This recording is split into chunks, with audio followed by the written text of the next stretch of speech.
നമസ്കാരം. വാർത്തകൾ വാസ്തവങ്ങളിലേക്ക് സ്വാഗതം. നമുക്ക് ആദ്യം ദേശീയ രാഷ്ട്രീയം പരിശോധിക്കാം. ഇന്നലെ ദേശീയ രാഷ്ട്രീയത്തിലെ പ്രധാന സംഭവവികാസം NDAയുടെ പാർലമെന്ററി നേതാവായി നരേന്ദ്രമോദി തെരഞ്ഞെടുക്കപ്പെട്ടു. അതിനുശേഷം അദ്ദേഹത്തിൻ്റെ നേതൃത്വത്തിൽ രാഷ്ട്രപതിയെ സന്ദർശിക്കുകയും സത്യപ്രതിജ്ഞയ്ക്ക് ഉള്ള ക്ഷണം അവിടെ നിന്ന് ലഭിക്കുകയും ചെയ്തു. ഞായറാഴ്ച സത്യപ്രതിജ്ഞയാണ്. പാർലമെന്ററി നേതാവായി തിരഞ്ഞെടുക്കപ്പെട്ട നരേന്ദ്രമോദി നടത്തിയ പ്രസംഗം, സത്യപ്രതിജ്ഞയ്ക്ക് ക്ഷണിക്കപ്പെട്ടതിന് ശേഷം നടത്തിയ പ്രസംഗം, ഇത് രണ്ടുമാണ് നമ്മൾ അതിൻ്റെ അടിസ്ഥാനത്തിലാണ് ചില കാര്യങ്ങൾ വിലയിരുത്തുന്നത്.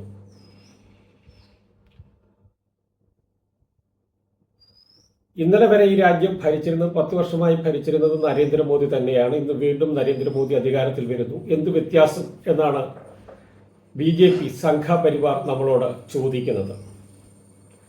ഇന്നലെ വരെ അധികാരത്തിൽ എത്തിയ മോദിയല്ല ഇന്ന് അല്ലെങ്കിൽ ഞായറാഴ്ച സത്യപ്രതിജ്ഞ ചെയ്ത് അധികാരത്തിലേക്ക് വരാൻ പോകുന്നത് എന്നത് തന്നെയാണ് അതിൻ്റെ വ്യത്യാസം. അത് പാർലമെന്ററി നേതാവായി തെരഞ്ഞെടുക്കപ്പെട്ട പ്രസംഗത്തിലും അത് വിലയിരുത്തിയാൽ, നമുക്ക് സസൂക്ഷ്മം വിലയിരുത്തിയാൽ മനസ്സിലാക്കാവുന്ന കാര്യമാണ്. പാർലമെന്ററി നേതാവായി തെരഞ്ഞെടുക്കപ്പെട്ടത് തന്നെ എത്തരത്തിലാണ് സാധാരണ സംഭവിക്കുന്നത്. ഏറ്റവും പ്രധാന രാഷ്ട്രീയ കക്ഷി ഏതോ അവർ യോഗം ചേർന്ന് ആ പാർട്ടിയുടെ പാർലമെന്ററി നേതാവിനെ തെരഞ്ഞെടുക്കുന്നു. അതിനുശേഷം മുന്നണിയുടെ നേതാവിനെ തെരഞ്ഞെടുക്കുന്നു. അതിൽ നിന്നും പ്രമുഖ പാർട്ടിയുടെ നേതാവ് തന്നെ ആയിരിക്കും സ്വാഭാവികമായി പാർലമെന്ററി നേതാവായി വരിക. ഇവിടെ BJPയുടെ ഇത്തരത്തിലൊരു പാർലമെന്ററി നേതാവിനെ തെരഞ്ഞെടുക്കുവാനുള്ള യോഗം നടന്നില്ല. അതിനുള്ള സാവകാശം, അങ്ങനെ നടന്നു കഴിഞ്ഞാൽ എന്തെങ്കിലും വ്യത്യാസം സംഭവിക്കുമോ? പാർലമെന്ററി നേതൃത്വ സ്ഥാനത്തേക്ക് മോദിക്ക് എത്താൻ കഴിയുമോ എന്ന ആശങ്കയായിരിക്കാം. അതല്ലെങ്കിൽ അതിനുള്ള സമയം കൊടുത്താൽ അതിനുള്ളിൽ മുന്നണിയിൽ വിഘടനങ്ങൾ ഉണ്ടായേക്കാം, വിള്ളലുകൾ വീണേക്കാം എന്ന ഭയമായിരിക്കാം. അതെന്താണോ നമുക്കറിയില്ല. ഏതായാലും പാർലമെന്ററി നേതാവായി തെരഞ്ഞെടുക്കപ്പെട്ട മോദി നടത്തിയ പ്രസംഗത്തിൽ നരേന്ദ്രമോദി അത് ചെയ്യും, മോദി ഇത് ചെയ്യും, മോദി ഇന്നലെ വരെ അങ്ങനെ പോയി, മോദിയുടെ വ്യക്തിപ്രഭാവം, മോദി ദൈവത്തിന്റെ പ്രതിപുരുഷനാണ് എന്നുള്ളതൊന്നുമല്ല പ്രസംഗിച്ചത്. നേരെമറിച്ച് NDA എന്ത് ചെയ്യും, NDA മുന്നണിയുടെ നേതൃത്വത്തിൽ ന്യൂ ഇന്ത്യ അല്ലെങ്കിൽ അതേ തരത്തിൽ വികസിത ഇന്ത്യ, ഇങ്ങനെയൊക്കെയുള്ള കാഴ്ചപ്പാടുകൾ നിരത്തിവെക്കാനായിട്ടാണ്. അല്ലാതെ രാമക്ഷേത്രത്തെ പ്രതിഷ്ഠയെക്കുറിച്ചോ കാശിയിൽ പുനഃപ്രതിഷ്ഠ നടത്തുന്നതിനെക്കുറിച്ചോ ഗ്യാൻവാപ്പിയെക്കുറിച്ചോ ഒന്നുമല്ല മോദി അവിടെ അങ്ങനെയുള്ള ഒരു പരാമർശവും ഉണ്ടായില്ല എന്ന് തന്നെയാണ് ഈ മോദിയുടെ മൂന്നാം വരവിന്റെ പ്രത്യേകത. മോദി തന്നെ ഇന്നലെ ഭരിച്ചു, ഇന്നും ഭരിക്കാൻ പോകുന്നു എന്ന് പറയുമ്പോൾ ഇന്നലെ ഭരിച്ച തരത്തിൽ മോദിക്ക് ഭരിക്കാൻ കഴിയില്ല. അതാണ് പാർലമെന്ററി ജനാധിപത്യത്തിൽ ഇന്ത്യൻ ജനാധിപത്യത്തിന്റെ കരുത്ത്. ഈ മൂന്നാം മോദി വരവിന് മുമ്പുള്ള തെരഞ്ഞെടുപ്പ്, ഈ കഴിഞ്ഞ തെരഞ്ഞെടുപ്പ് ജനം ആഗ്രഹിച്ചിരുന്നത് ഇവിടുത്തെ മതാധിഷ്ഠിത ഒരു ഭരണക്രമത്തിലേക്ക് ഇന്ത്യയെ നയിക്കുന്നതിന് അറുതി വരണം, തീവ്രവർഗീയതയ്ക്ക് അറുതി വരണം, ഫാസിസത്തിന്റെ നീരാളിപ്പിടുത്തത്തിൽ നിന്നും ഈ രാജ്യത്തെ രക്ഷിക്കണം എന്നതാണ് ജനങ്ങൾ ആഗ്രഹിച്ചത്. അതാണ് നടന്നതും. അതുകൊണ്ട് തന്നെയാണ് BJPയുടെ പരാജയം എന്ന് പറയുന്നത്. BJP ആഗ്രഹിച്ച തരത്തിൽ RSSന്റെ 100ാം വാർഷികത്തിൽ ഇന്ത്യയെ ഒരു ഹിന്ദു രാഷ്ട്രമാക്കി പരിവർത്തനം ചെയ്യാൻ കഴിയില്ല എന്നത് തന്നെയാണ് ഈ തെരഞ്ഞെടുപ്പിന്റെ ജനങ്ങളുടെ വിജയവും BJPയുടെയും സംഘപരിവാറിന്റെയും പരാജയവും. അല്ല, വാരണാസിയിൽ മോദിയുടെ ഭൂരിപക്ഷം ഇടിഞ്ഞുപോയി, കുത്തനെ താഴെ പോയി എന്നതോ, താൻ എന്തിനു വേണ്ടിയാണോ ഇത്രയും കാലം പറഞ്ഞു നടന്നത്, അയോധ്യ ക്ഷേത്രം, അവിടുത്തെ പ്രതിഷ്ഠ, അവിടുത്തെ ദൈവം, അവിടുത്തെ ദൈവത്തിന്റെ അനുഗ്രഹം, ഇതെല്ലാം പറഞ്ഞ മോദിക്ക് ആ അയോധ്യയിൽ നേരിട്ട കടുത്ത പരാജയമോ മാത്രമല്ല, ജനങ്ങളുടെ വിജയം. ജനങ്ങൾ ആരധികാരത്തിൽ വന്നാലും ഈ കഴിഞ്ഞ കാലത്ത് മോദി ഭരിച്ചതുപോലെ ഉള്ള ഭരണം ഉണ്ടാവരുത്, അത്തരത്തിൽ തരം താഴ്ന്ന നിലവാരത്തിലുള്ള ഒരു ഇന്ത്യ അല്ല ഉണ്ടാവേണ്ടത് എന്ന ജനങ്ങളുടെ ആഗ്രഹം സഫലീകരിക്കാൻ പോകുന്നു. മോദിക്ക് ഇന്ന് കേവല ഭൂരിപക്ഷമില്ല, BJPക്ക് കേവല ഭൂരിപക്ഷമില്ല. മോദിക്ക് ഭരിക്കണമെങ്കിൽ ചില ജനാധിപത്യ മാനദണ്ഡങ്ങൾ പാലിച്ചേ പറ്റത്തുള്ളൂ. തോന്നുംപടി ഭരിക്കാൻ കഴിയില്ല. അതുതന്നെയാണ് ജനങ്ങളുടെ വിജയവും ഈ തെരഞ്ഞെടുപ്പിന്റെ പ്രത്യേകതയും BJPയുടെ പരാജയം. BJP ആഗ്രഹിച്ചിരുന്ന അത്തരത്തിലൊരു ഭൂരിപക്ഷം സൃഷ്ടിച്ച് ഞങ്ങൾ തീരുമാനിക്കും ഇന്ത്യ എങ്ങനെ ആയിരിക്കണമെന്ന്. എന്തായിരിക്കണം ഇന്ത്യൻ മതേതരത്വം? അത് ഞങ്ങൾ ആഗ്രഹിക്കുന്ന മതേതരത്വമാണ്. ഇന്ത്യയുടെ സംസ്കാരം അത് ഞങ്ങൾ പറയും പോലെയാണ്. സംസ്കാരവും പാരമ്പര്യവും ചരിത്രവും എല്ലാം ഞങ്ങൾ പറയുന്നത് കുട്ടികൾ പഠിക്കാൻ പറ്റൂ. ഇതിനെല്ലാം അറുതി വന്നു എന്നത് തന്നെയാണ് ഇന്ത്യൻ ജനതയുടെ വിജയം. ഇന്ത്യൻ ജനാധിപത്യത്തിന്റെ കരുത്ത് അത്തരത്തിലാണ് ഇവിടെ തെളിയിക്കപ്പെട്ടത്. അതുകൊണ്ടാണ് എന്താണോ തെരഞ്ഞെടുപ്പിന് മുമ്പ് ഇന്ത്യ മുന്നണി രൂപീകരിക്കപ്പെടുകയും അത് പ്രചരിപ്പിക്കുകയും ഒക്കെ ചെയ്തത്, ആ ലക്ഷ്യങ്ങളിലേക്കല്ലാതെ ആ ലക്ഷ്യങ്ങളിൽ നിന്ന് വ്യതിചലിച്ച് വളരെയധികം വലിയ വ്യതിചലനങ്ങൾ ഉണ്ടാക്കുവാൻ മോദിക്ക് കഴിയുകയില്ല. ഇന്നലെ വരെ ഭരിച്ച രീതിയിൽ മുന്നോട്ട് പോകാൻ കഴിയുകയില്ല എന്നതിൻ്റെ ഏറ്റവും വലിയ ഉദാഹരണമാണ് ഇന്ന് മോദി എന്ന് പറയുന്നതിന് പകരം NDA എന്ത് ചെയ്യും? ഇനി മറ്റൊരു വ്യത്യാസം നമ്മൾ ശ്രദ്ധിക്കുക. ആദ്യം മോദി അധികാരത്തിൽ വരുന്നത് പാർലമെന്റിന് മുമ്പിൽ കമന്നടിച്ച് കിടന്നുകൊണ്ടാണ്. പിന്നീട് ദൈവത്തിന്റെ പേരിൽ ദൈവനാമങ്ങളും ഒക്കെ ഉച്ചരിച്ചാണ് അദ്ദേഹം ഏതൊരു പ്രസംഗവും ആരംഭിക്കുന്നത്. ഇവിടെ നേരെ എന്താണ് മൂന്നാം മോദി സർക്കാർ അധികാരത്തിൽ വരുമ്പോൾ ഭരണഘടനയെ തൊഴുത് വണങ്ങി വരേണ്ടുന്ന അവസ്ഥയിലേക്ക് മോദിയെ കൊണ്ടുചെന്ന് എത്തിച്ചിരിക്കുന്നു. മോദി ഭരണഘടനയെ വണങ്ങണം. ഭരണഘടനയെ നിഷേധിച്ച ഭരണഘടനാ രൂപീകരണത്തിൽ പങ്കുമില്ല, നമുക്കറിയാം. ആ ഭരണഘടനയെ ഒരിക്കലും ആദരിച്ചിട്ടില്ല. അതിൻ്റെ മൂല്യങ്ങളെ കാറ്റിൽ പകർത്തി. ആ മോദി ഇപ്പോൾ ഭരണഘടനയ്ക്ക് മുമ്പിൽ മുട്ടുകുത്തുന്ന അവസ്ഥയിലേക്ക് എത്തിച്ചു എന്നത് തന്നെയാണ് ഇന്ത്യൻ ജനതയുടെ വിജയം. ഇനി നമുക്ക് നോക്കാം. ഇന്ത്യ മുന്നണിയുടെ പ്രധാന അവരുടെ പ്രകടന പത്രികയിൽ പറഞ്ഞ പല കാര്യങ്ങളും എല്ലാം അതേ നിലപാടുള്ള സഖ്യകക്ഷികളാണ് മോദിക്ക് ഇരുപുറവും ഇരിക്കുന്നത്. ഇടതുവശത്തും വലതുവശത്തും ഇരിക്കുന്നത് അത്തരത്തിലുള്ള ആൾക്കാരാണ്. ആന്ധ്രയിൽ ചന്ദ്രബാബു നായിഡു, അദ്ദേഹത്തിന്റെ ഡിമാൻഡ് എന്തൊക്കെയാണ്? പ്രധാനപ്പെട്ട ഡിമാൻഡ് മന്ത്രിസ്ഥാനവും സ്പീക്കർ സ്ഥാനവും അതൊക്കെ മാറ്റിവെച്ചു കഴിഞ്ഞാൽ അവിടെ ജനങ്ങളോട് വോട്ട് ചോദിച്ചപ്പോൾ പറഞ്ഞ പല കാര്യങ്ങളുമുണ്ട്. അതിൽ നിന്നൊന്നും പുറകോട്ട് പോകുവാൻ അദ്ദേഹത്തിന് കഴിയുകയില്ല. 4% മുസ്ലിം സംവരണം അദ്ദേഹത്തിന്റെ പ്രധാനപ്പെട്ട നിലപാടാണ്. ആ നിലപാടിനെ കുറിച്ച് BJPയുടെ നിലപാടുമായി പൊരുത്തപ്പെടത്തില്ലല്ലോ. അപ്പോൾ അതിനനുവർത്തിച്ച് നീങ്ങേണ്ടുന്ന ഒരു അവസ്ഥ മോദിക്കുണ്ടാവും. അതേപോലെ അഗ്നിവീർ RSSന്റെ പദ്ധതിയാണ്. എല്ലാ യുവാക്കളെയും 4 വർഷം സൈനിക സേവനം സൃഷ്ടിച്ച് സ്വയം സേവകർക്കൊക്കെ അവസരമുണ്ടാക്കി കൊടുക്കുന്ന പദ്ധതി. ആ പദ്ധതിയുടെ കടുത്ത വിമർശകരാണ് ചന്ദ്രബാബു നായിഡുവും അതേപോലെ ബീഹാറിൽ നിന്നുള്ള നിതീഷ് കുമാറും ഒരേ നിലപാടിലാണ് ഈ വിഷയത്തിലുള്ളത്.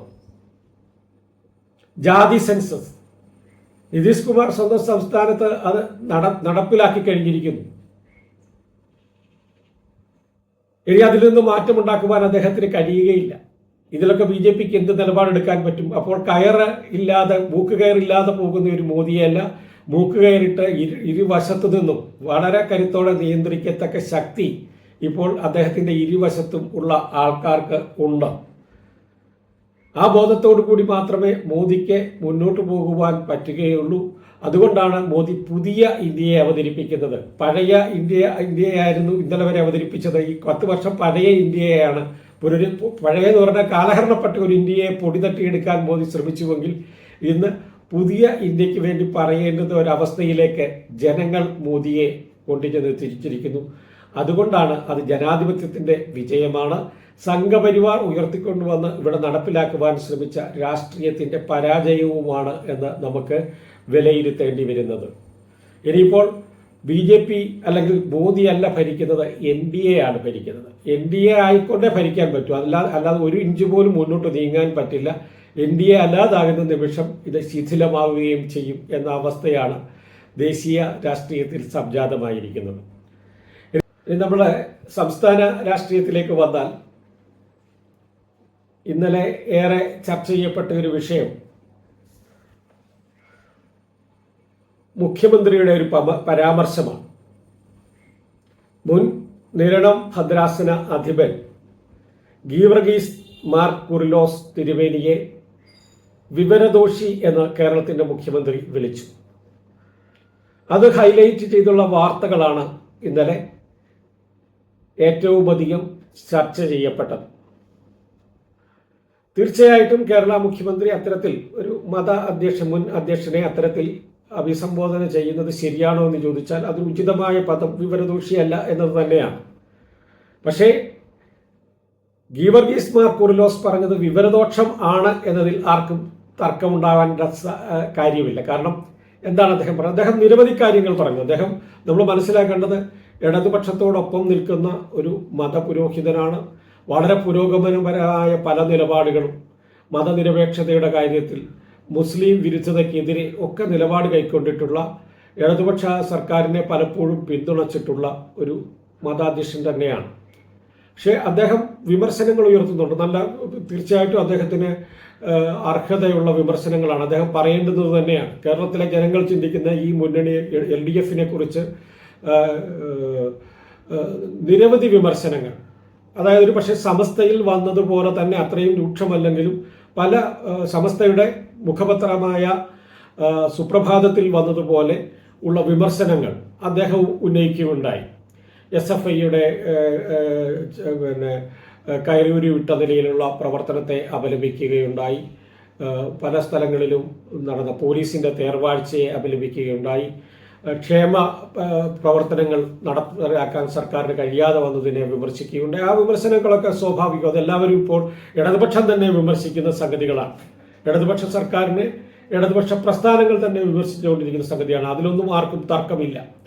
പക്ഷെങ്കിൽ അദ്ദേഹം അവസാനം പറഞ്ഞ രണ്ട് സംഗതികൾ, ഒന്ന്, പ്രളയം വരാൻ ഈ സർക്കാർ ഇനിയൊരു പ്രളയം ഉണ്ടാകുമെന്ന് പ്രതീക്ഷിക്കേണ്ട, പ്രളയം വന്ന് അധികാരത്തിലേറാൻ പറ്റുകയില്ല, അതേപോലെ കിറ്റ് വിതരണത്തിലൂടെയാണ് ഗവൺമെൻറ് അധികാരത്തിൽ വന്നത് എന്നൊക്കെ തരത്തിൽ അദ്ദേഹത്തിൻ്റെ നിലവാരത്തിന് ചേരാത്ത തരത്തിൽ ഉള്ള വാക്കുകൾ അദ്ദേഹം ഉപയോഗിക്കുകയുണ്ടായി. പ്രളയം കേരളത്തിലെ ഗവൺമെൻറ് ആഗ്രഹിച്ചിട്ട് വന്ന ഒന്നല്ല. പക്ഷെ അതിനെ മാനേജ് ചെയ്യുന്നതിൽ ലോകോത്തരമായ പാടവം ഈ സർക്കാർ പ്രകടിപ്പിക്കുകയുണ്ടായി, കാര്യക്ഷമത പ്രകടിപ്പിക്കുകയുണ്ടായി. അത് ആർക്കും തർക്കമില്ല, അത് വസ്തുതയാണ്. അത് എത്തരത്തിൽ മാനേജ് ചെയ്യപ്പെട്ടു എന്നുള്ളത് ലോകത്തിന് മുഴുവനും അറിയാം. ഇത് തുടർച്ചയായി വന്ന പ്രളയങ്ങൾ, പിന്നീടുണ്ടായ കോവിഡ് മഹാമാരി, ഇതിനൊക്കെ നേരിട്ടു. അവിടെ കിറ്റ് കൊടുക്കുക എന്നുള്ളത് ഇലക്ഷന് മുമ്പ് സാരി വിതരണം പോലെയോ അല്ലെങ്കിൽ BJP തന്നെ പല സംസ്ഥാനങ്ങളിൽ നിന്ന് നടത്തിയിട്ടുള്ള ഇത്തരത്തിലുള്ള പ്രകടനങ്ങൾ പോലെയോ ഒന്നും ആയിരുന്നില്ല. നേരെ മറിച്ച് ആവശ്യകതയായിരുന്നു. അത് ജനങ്ങൾ ഏറ്റവും ഹൃദയത്തിൽ തൊട്ട് സ്വീകരിച്ചു വന്നായിരുന്നു. ആ രീതിയിലുള്ള ഒരു പരിചരണം ജനങ്ങളെ സംബന്ധിച്ചിടത്തോളം അവരുടെ അവകാശവും ആവശ്യവുമായിരുന്നു. അതൊക്കെ തൊട്ടറിയേണ്ടുന്ന ഒരു മതപുരോഹിതൻ ഇത്തരത്തിൽ പറഞ്ഞത് ഒട്ടും അഭികാമ്യമായില്ല എന്ന് മാത്രമല്ല, അത് വസ്തുതയ്ക്ക് നിരക്കുന്നതുമല്ല. വീണ്ടും പ്രളയം വരാൻ ഗവൺമെന്റ് ആഗ്രഹിക്കുന്നു, സർക്കാർ ആഗ്രഹിക്കുന്നു അധികാരത്തിൽ വരാൻ. അതേപോലെ തരം താഴ്ന്ന ചില നാലാംകിട രാഷ്ട്രീയക്കാർ പറയുന്ന കിറ്റ് വിതരണത്തിലൂടെയാണ് അധികാരത്തിൽ വന്നത് എന്നൊക്കെയുള്ള തരത്തിൽ ഒരു ബിഷപ്പ് പറയുക എന്ന് പറയുമ്പോൾ അത് വിവരദോഷം തന്നെയാണ്. പക്ഷേ മുഖ്യമന്ത്രി അതിനെ വിവരദോഷം എന്ന് പറയാൻ പാടില്ലായിരുന്നു, വസ്തുതാവിരുദ്ധം എന്ന് പറയാം. കാരണം ഒരു മുഖ്യമന്ത്രിയിൽ നിന്ന് നമ്മൾ പ്രതീക്ഷിക്കുന്ന വാക്കുകളുണ്ട്, വാചകങ്ങളുണ്ട്. അത്തരത്തിലൊന്നായിരുന്നില്ല പിണറായി വിജയനിൽ നിന്നുണ്ടായത് എന്നും വാസ്തവങ്ങൾ വിലയിരുത്തുന്നു. മറ്റ് സംസ്ഥാന രാഷ്ട്രീയത്തിൽ പ്രധാനമായും ഉണ്ടായ ഒരു സംഗതി പ്രോഗ്രസ് റിപ്പോർട്ട് അവതരണമാണ്. ഇപ്പോൾ ലോക്സഭാ തെരഞ്ഞെടുപ്പിൽ നേരിട്ട കനത്ത പരാജയം എന്ന് തന്നെയാണ് വാസ്തവങ്ങൾ വിലയിരുത്തുന്നത്. അത് സർക്കാർ വിരുദ്ധ മനോഭാവം ജനങ്ങളിൽ ഉണ്ടായിട്ടുണ്ട്. ആ മനോഭാവത്തിന്റെ അടിസ്ഥാനത്തിൽ വോട്ട് ചെയ്തു എന്നത് ഇവിടെ ഇടതുപക്ഷ പ്രസ്ഥാനങ്ങൾ പ്രതീക്ഷിച്ച പോലെ സീറ്റ് കിട്ടാതിരുന്നതിന് ഒരു കാരണമാണ്. അവിടെ ഗവൺമെന്റ് തന്റെ പ്രോഗ്രസ് റിപ്പോർട്ട് അവതരിപ്പിക്കുകയാണ്. ഇതിലൊരു പ്രസക്തിയുള്ളത്, ഈ പ്രോഗ്രസ് അല്ലെങ്കിൽ എന്തൊക്കെ നന്മകൾ സർക്കാർ ചെയ്തിട്ടുണ്ടോ എന്നുള്ളത് കഴിഞ്ഞ ഈ 8 വർഷക്കാലവും മാധ്യമങ്ങൾ വേണ്ടത്ര ഗൗരവത്തോടെ ജനങ്ങളെ ധരിപ്പിച്ചിട്ടുള്ള സംഗതികളല്ല. എപ്പോഴും സർക്കാരിൻ്റെ തിന്മകൾ പലപ്പോഴും അത് യാഥാർത്ഥ്യമായിരിക്കില്ല. വസ്തുതകൾക്ക് നിരക്കാത്ത ആരോപണങ്ങൾ ആരെങ്കിലും ഉന്നയിക്കുക, അത് കൊണ്ടാടുക എന്നതാണ് മാധ്യമങ്ങൾ പ്രധാനമായും ചെയ്തത്. അവിടെ സർക്കാർ ചെയ്ത പല നല്ല കാര്യങ്ങളും വിസ്മരിക്കപ്പെട്ടു. സർക്കാരിന് വിമർശനങ്ങൾക്ക് അതീതമാണെന്നല്ല പറയുന്നത്, സർക്കാരിന് വിമർശനങ്ങളുണ്ട്. അത് ഈ പ്രസ്ഥാനങ്ങൾ തന്നെ ഇപ്പോൾ നടത്തിയിട്ടുണ്ട്. CPMന്റെ സംസ്ഥാന സെക്രട്ടേറിയറ്റ് ചേർന്ന് തന്നെ സർക്കാരിനെ വിമർശിക്കുന്നുണ്ട്. എന്നാൽ സർക്കാരിന്റെ പ്രോഗ്രസ്, സർക്കാർ എത്തരത്തിലൊക്കെ ഈ ആപത്ഘട്ടത്തിൽ കേന്ദ്ര സർക്കാർ ആവാവുന്നത്ര ദ്രോഹം ചെയ്തുകൊണ്ടിരിക്കുമ്പോഴും അതിനെ അതിജീവിച്ചുകൊണ്ട് എന്തൊക്കെ ചെയ്തു എന്നതിനെക്കുറിച്ചുള്ള പ്രോഗ്രസ് റിപ്പോർട്ട് ഇന്നലെ പിണറായി വിജയൻ അവതരിപ്പിക്കുകയുണ്ടായി. സാമ്പത്തിക പ്രതിസന്ധിയിലാക്കി കേന്ദ്രം വരിഞ്ഞു മുറുക്കിയിട്ടും വാഗ്ദാനങ്ങൾക്ക് പുറമെ Janata bus, Kudumbashree lunch box, വിള ഇൻഷുറൻസ് പരിരക്ഷ, സോളാർ സിറ്റി പദ്ധതി, സ്മാർട്ട് ട്രാവൽ കാർഡ് തുടങ്ങി ഇവയടക്കം 28 പദ്ധതികൾ സർക്കാർ നടപ്പിലാക്കി. ഈ പിണറായി സർക്കാർ നടപ്പിലാക്കിയ പദ്ധതികളെ കുറിച്ചാണ് പറയുന്നത്. 2016 മുതൽ നൽകിയ വീടുകൾ 4 ലക്ഷമായി. 2016 ശേഷം നൽകിയിട്ടുള്ള വീടുകളുടെ എണ്ണം 4 ലക്ഷമായി. ദേശീയ പാതയും തീര മലയോര പാതകളും പുരോഗമിക്കുകയാണ്. അതായത് ദേശീയപാതയ്ക്ക് പണം നൽകിയത് സംസ്ഥാന സർക്കാരാണ്. ദേശീയപാതയുടെ സ്ഥലം എടുക്കുന്നതിന് വേണ്ടി പണം ചെലവാക്കിയത് ദേശീയപാതയ്ക്ക് മുഴുവൻ പണം നൽകിയെന്നല്ല പറയുന്നത്. ദേശീയപാതയുടെ സ്ഥലം ഏറ്റെടുത്ത് കൊടുക്കുക എന്ന വലിയ ഉത്തരവാദിത്വം LDF സർക്കാർ നിറവേറ്റി. ദേശീയപാതയുടെ 4 റീച്ചുകൾ ഇപ്പോൾ പൂർത്തിയായിരിക്കുകയാണ്. അതേപോലെ 2.5 ലക്ഷം സംരംഭങ്ങളാണ്. അതുവഴി 5 ലക്ഷം തൊഴിൽ അവസരങ്ങളാണ് നിലവിൽ വന്നത്. PSC റെക്കോർഡ് നിയമനമാണ് നടത്തിയത്. ഇപ്പോൾ അതൊന്നും പറയുന്നില്ലല്ലോ. PSC നിയമനത്തിൽ ആർക്കെങ്കിലും കിട്ടിയിട്ടില്ലെങ്കിൽ അത് വിളിച്ചു പോകുന്ന ആൾക്കാർ തീർച്ചയായിട്ടും പറയേണ്ടുന്നതാണ്. എല്ലാവർക്കും കിട്ടണം. തൊഴിൽ അർഹിക്കുന്ന എല്ലാവർക്കും അർഹമായ തൊഴിൽ ലഭിക്കേണ്ടതാണ്. പക്ഷേ മറ്റെല്ലാ സ്ഥലത്തേക്കാൾ കൂടുതൽ PSC നിയമനം നടത്തിയിട്ടുള്ളത് LDF സർക്കാരാണ് എന്നുള്ള കാര്യവും നമുക്ക് ഈ അവസരത്തിൽ മറന്നുകൂടാ. PSC വഴി റെക്കോർഡ് നിയമനം നടത്തി. ഒരു വർഷത്തിനിടെ നിയമിച്ചത് 37,124 പേരെയാണ്. 37,124 പേരെ നിയമിച്ചു. കൊടും വേനലിലും പവർ കട്ട് അനുഭവിക്കേണ്ട ഗതികേട് കേരളത്തിലെ ജനങ്ങൾക്ക് ഇല്ല. പവർ കട്ട് ഇല്ലാത്ത സംസ്ഥാനമാക്കി മാറ്റി കേരളത്തെ. 1.5 ലക്ഷം BPL കുടുംബങ്ങൾക്ക് വൈദ്യുതി കണക്ഷൻ നൽകി. ഇങ്ങനെ ആ പ്രോഗ്രസ് റിപ്പോർട്ട് പട്ടയം നൽകിയതുൾപ്പെടെ നിരവധി കാര്യങ്ങൾ പറയുകയാണ്. എന്നാൽ ക്ഷേമ പെൻഷൻ മുടങ്ങിയിട്ടുണ്ട്, DA കുടിശ്ശിക മുടങ്ങിയിട്ടുണ്ട്. ഇതൊക്കെ കേന്ദ്രത്തിന്റെ അർഹമായ കേന്ദ്രത്തിൽ നിന്ന് കേരളത്തിന് അർഹമായ വിഹിതം കിട്ടാതിരിക്കുന്നു. കേരളം കോടതിയെ സമീപിക്കുന്നു.